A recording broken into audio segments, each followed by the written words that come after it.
dann machen wir nochmal einen Rundgang. Da stehe ich ja drauf. Ne? Oh. Thank you. Again. Guten Morgen zusammen. Zweiter Tag der Show. Und jetzt wollen wir mal gucken, ob wir noch was Neues entdecken können. Ob neue Autos vielleicht auch draußen kommen. Und dann machen wir nochmal einen Rundgang. Und dann machen wir noch ein paar Aufnahmen mit dem Ovalkäfer und dann fahren wir nach Hause. Was gefällt mir jetzt an dem Auto besonders gut? Die Farbe. Die Farbe, ja. Ja, gab es nur ein Jahr tatsächlich. Das ist hier ein Modelljahr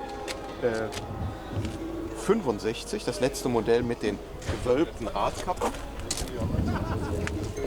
Das heißt, er hat noch eine Rundbolzen-Vorderachse. Das macht ihn aber jetzt nicht so besonders. Nee, was mir direkt aufgefallen ist, sind die Reifen. Super schöne, alte Diagonalreifen. Dann sieht das Auto direkt ganz anders mit aus. Ist es deiner? Ja? Ja. Da schau her. Und da stehe ich ja drauf. Ne? Dieser originale Look, da ist das Auto offensichtlich unberührt. Ist es? Ja, ist neu lackiert. Neu lackiert. Und Aber ein die bisschen Inneneinrichtung ist... Schweißarbeit gemacht. Okay. Aber die Innenausstattung ist ganz original. Guck mal hier, farbige Trittbrettbelege. Ja, original neu. Und der Geruch. Und Jetzt können wir- original Kilometers. Ja, unter 100 gelaufen, das Auto. 86.000 Kilometer. Guck mal, der Himmel. Auch noch original. Wunderschönes Auto. Ja, Ganz das knapp. Geht, das geht. Das war auch ein Grund, warum die Haube dann von VW irgendwann gekürzt wurde, weil beim leichten Aufprall kriegst du die Haube nicht mehr auf. Und auch hier alles super schön original, 6 Volt Zündspule. Dieses Ventil vor der Benzinpumpe hat es auch nur 1 oder 2 Jahre gegeben. Ganz cleaner Motorraum. Ist schon toll. Bilder zu schicken. Ja, ja. So, aber Kinder, aufgepasst. Ne? Natürlich bitte nicht mit solchen Reifen. Ich weiß jetzt nicht, wie der Kollege das hält. Das sind Showreifen. Ne? Auf der Show ist das super, aber bitte nicht fahren und erst recht nicht, wenn es feucht ist oder im Regen. Das ist brandgefährlich. Das sind ja 30, 40 Jahre alte Schlappen. Die sind total ausgehärtet. Die sind nur für den Look. Der Look ist geil. Normalerweise ist das nicht. Sonst Normalerweise bitte neue ist das Reifen. nicht. Okay, wenn das Als seltene viertürige Limousine. Der erste VW mit 4 Türen. Hast noch nie gesehen, so ein Auto. Nee. Da stehen auch die meisten Leute vor und sagen, wie kommt denn da das VW-Zeichen dran?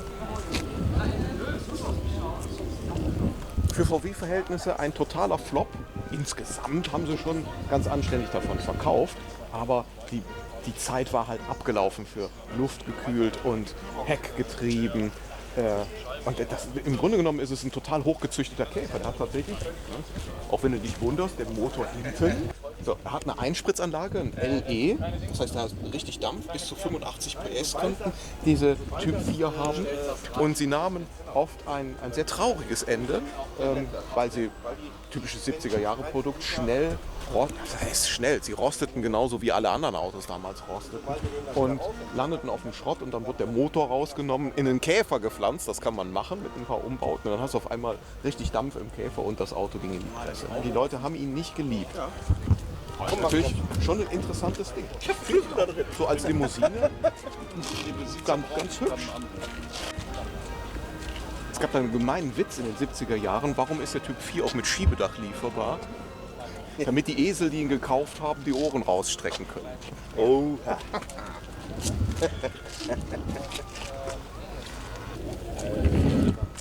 Hat aber eine wunderbare Straßenlage, ist richtig ausgereiftes Auto, also technisch ist der gut. Hat einen Mercedes-Fahrkomfort, aber das Styling war halt nicht angesagt in den 70er Jahren. Ja, auch irgendwie schon wieder historisch. Die Historie in der Historie. Ein Speedster, das ist ein Umbau. Das war in den 80er Jahren mal in. Bis Anfang der 90er konnte man diese Umbausätze kaufen. Und war dann in den VW-Magazinen, in dem Anzeigenteil, eine kleine Printanzeige, mach was draus, schneid's Dach ab. Das war der Spruch. Ne? Und dann griffen die Leute zur Flex und haben dann wirklich aus einer Limousine so einen Speedster gemacht. Das ist hier mit einem GFK-Kit.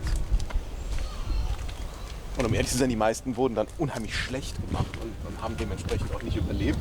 Kann man sich jetzt drüber streiten. Hier soll natürlich der Hebmüller nachgeahmt werden. Richtig überzeugend fand ich die nie. Hat sich auch nicht durchgesetzt und ist auch wertmäßig heute nicht irgendwie attraktiv. Aber schön, dass er überlebt hat und dass er hier steht. Das ist ein Stück Zeitgeschichte. Ja, typischer 80er-Jahres-Style hier. Bauchige Radkappen auf den Vierlochfelgen. Einteilige Seitenscheiben, das war mal total in. Das Problem war, man hat sie nie dicht gekriegt. Man sieht das hier, diese Dichtlippe, das ist nicht wirklich technisch ausgereift. Jetzt sieht nicht sauber aus, die Fensterführung. Also, und man hat diese coole, man sagt ja mexikanische Klimaanlage. Die Ausstellfenster sind ja durchaus sinnig. Das war eine reine Styling-Geschichte. Das haben viele gemacht. Und viele haben es dann auch wieder zurückgelassen. Am Ende des Tages dann doch nicht wirklich sinnvoll ist. Dann eine Motorhaube vom Ovalkäfer, das war in den 80ern und auch in den 90ern voll in, sich das auf einen modernen Käfer drauf zu machen, damit es dann älter aussieht. Ist natürlich ein bisschen komisch mit diesem riesigen Heckfenster zusammen. Damals fanden das die Leute toll. Sehr nett finde ich aber die Muppets in der Heckscheibe. Hübsch. So, jetzt guckt euch das mal an. Er hat sich richtig Mühe gegeben. Hat er natürlich auf 12 Volt umgerüstet, Blasphemy, aber hat dann die 12 Volt Batterie so auf 6 Volt gefaked. Das finde ich natürlich auch schon wieder lustig.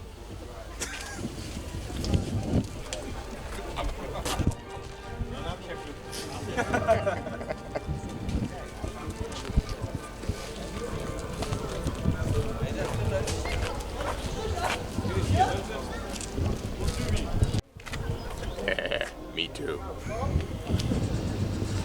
So, seht euch das mal an. Das haben die Jungs doch richtig gut hingekriegt. Ist der mit Abstand schönste Fewe-Image-Stand, den wir jemals hatten. Und was der Micha hier Tolles gebastelt hat, diese Displays mit unseren Türzierrahmen gegen die Repro-Türzierrahmen, unsere Trittbretter gegen die Billig-Trittbretter, unsere Blinker gegen die brasilianischen und unsere Fensterlichter und unsere Hinterachslichtsätze und unsere Keder. Das hat er ja alles toll hingebastelt. Und mit den Bannern, das sieht ja richtig gut aus. Ich bin echt begeistert, aber eine Sache fehlt. Und zwar fehlt das geeignete Messepersonal weiblicherseits. Ja, mit den Jungs ist das ja ganz gut, aber wäre schon schön, wenn wir auch eine Frau dabei hätten. Also, wenn sie sich angesprochen fühlen. Aber natürlich, wir wollen jetzt keine Messehostess hier, die nur hübsch ist und von nichts eine Ahnung hat. Also das ist natürlich auch blöd. Also, Käferfahrerin wäre schon gut oder Bullifahrerin, die ein bisschen was auch davon versteht, was den Leuten erzählen kann zu dem ganz kleinen. Jemand, der so bekloppt ist wie wir. Ne? Das fehlt hier am Stand. Ne? Bewerben Sie sich, es gibt Freigetränke und Kekse. Und Abenteuer. Es ist ein wunderbares Abenteuer. Fahren Sie mit uns durch Europa in so gepflegten Fahrzeugen wie ihm hier. Das ist doch der Brüller. Oh, guckt euch das mal an, hier, was der Micha gebaut hat. Ein spezielles Vorführ-Display für unser neues Produkt, nämlich eine 6 Volt Warnblinkanlage mit elektronischem Blinkgeber. Guckt dir mal an, wie hell das ist. Ne? Wird man ja nicht meinen, dass es 6 Volt ist. Und als besonderen Clou haben wir jetzt hier den Warnblink-Schalterknopf in Elfenbein und in hellgrau im Design des alten Wischerschalterknopfs gemacht, damit das ein stimmiges Bild im Armaturenbrett ergibt. Haben sich ja bisher unheimlich viele Leute immer wieder darüber beschwert, dass die Warnblinkanlagen wie ein Fremdkörper im Armaturenbrett wirken, mit einem schwarzen Knopf oder mit einem unförmigen Knopf oder mit einem viel zu großen Knopf. Alle haben gesagt, gibt es denn das nicht mit einem weißen Knopf? Nee, gab es bisher nicht, aber gibt es jetzt bei uns. Sehr, sehr schöner Typ 34 und es sieht mir nach Erstlack aus, wenn man sich das Auto mal genau anguckt. Hier die Dichtungen sind steinalt und an den Ecken wird man ja eine Farbspur erkennen, wenn er lackiert worden wäre, ohne die Dichtung rauszunehmen. Mit der alten Dichtung wieder einbauen ist auch schwer. Also hier deutet einiges auf Erstlack hin. Auch hier, dass er hier so in Würde gealtert ist. Wenig Kilometer. Ja, hat jetzt 96.000 auf der Uhr. Ich glaube nicht, dass es 196 sind. 200 auf gar keinen Fall. Doch, ist bestimmt Erstlack. Besonders hier diese alten, ausgeblichenen Aufkleber gefallen mir sehr gut.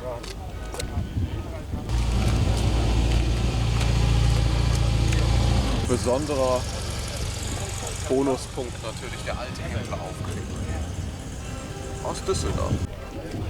Hier haben wir direkt den nächsten. Schön Typ 34. Auch der gefällt mir ausnehmend gut, weil ich habe ja ein Herz für Patina-Autos. Auch der ist im Erstlack, in dem Perlweiß-Schwarz. Das ist eine schöne Farbkombination und hatte offensichtlich ein hartes Leben. Der ist echt rangenommen worden, der Wagen. Ist auch was älter als der rote. Ah, das darfst du nicht. Hat er gesagt. Ah, okay, darfst du. Wunderbar. Die Sitze sind natürlich gemacht und die Door-Panels sind auch gemacht. Wahrscheinlich waren die Originalsitze völlig runtergerockt bei dem Auto. Der dürfte, jetzt hat er 22 auf der Uhr, 122 hat er bestimmt. Der kann aber auch 222 drauf haben. Das würde mich jetzt nicht wundern. Und wenn man hier mal guckt, hat sogar eine Hängerkupplung. Stellt euch das mal vor, ne? Mit so einem eleganten Auto. Ein Anhänger da, wahrscheinlich ein Wohnwagen. Ne? Ey, schönes Auto. Darf dann natürlich auch so ein bisschen gespachtelt sein hier. Wenn das der Preis dafür war, dass er heute noch dasteht und überlebt hat, ist das okay. Von wann ist er? 66. Ja. Die 80er rufen wieder an. Die Farbe, die mitlackierte Antenne. Wir waren jung und wir brauchten das Geld.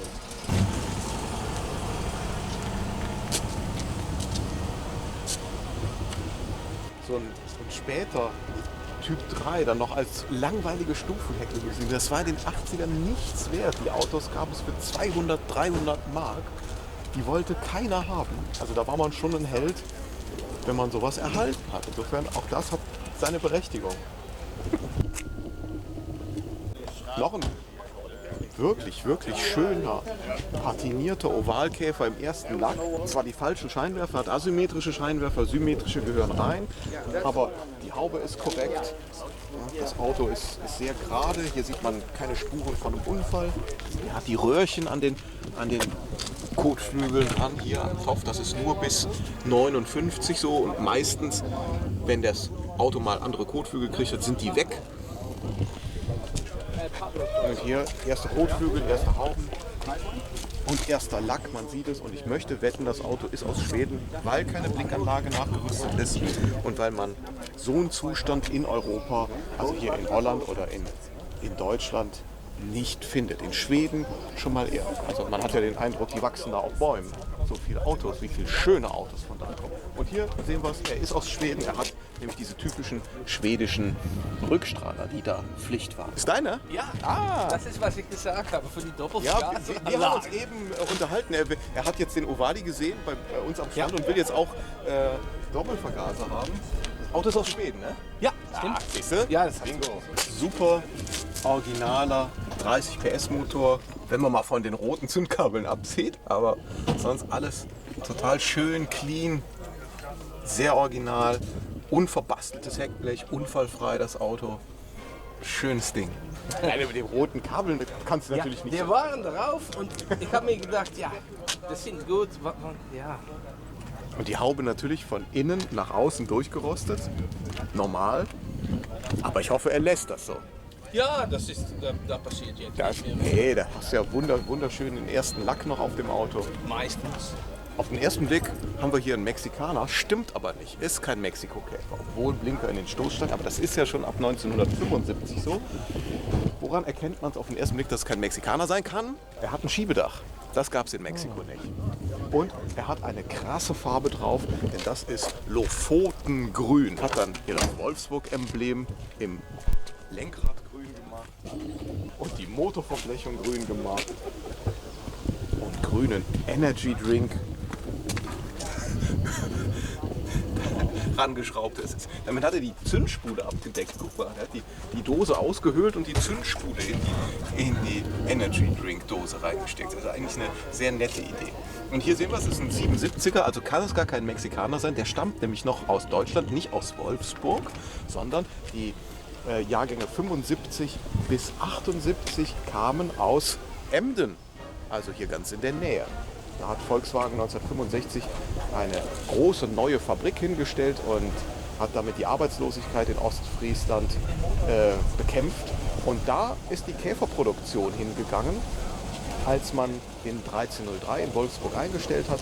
Da gingen die 1200er in der Produktion, die ja weiterliefen, nach Emden und sind dort weiter produziert worden bis 1978.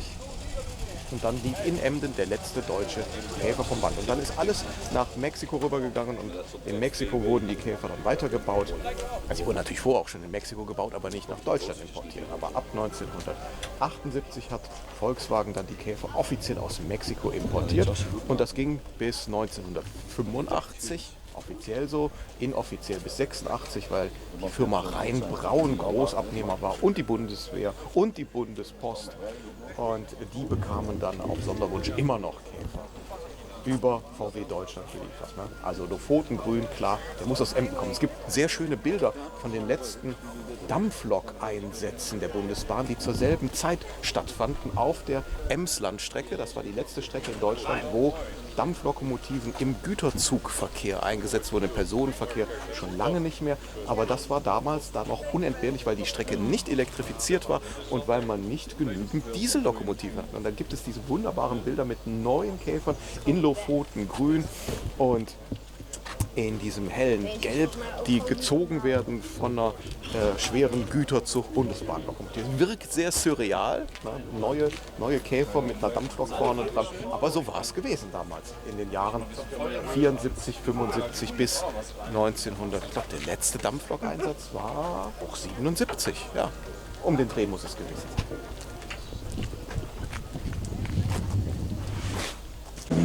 Okay, well, thank you again. The second edition of the Air Mighty Show.